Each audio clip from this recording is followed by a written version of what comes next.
Here's how to find and start using Nemotron 3 Ultra, NVIDIA's powerful OpenAI model. Open your browser and search for Nemotron 3 Ultra. Look through the results carefully and find the correct official page. The most common source is the NVIDIA NGC catalog or Hugging Face. Take an extra second to verify you are on a legitimate page and not an outdated or unrelated listing. Once on the correct page, look for Base Model. This is the core version and the best starting point for general use. Click it to open the model details. Then click Use this model or the equivalent action button. This moves you from viewing the model into actually deploying or interacting with it.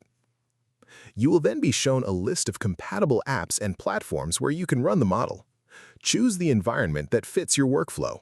This might be a local tool like LM Studio or Ollama, a cloud platform, or an API integration. If you are unsure which to pick, start with whichever option you are already comfortable using.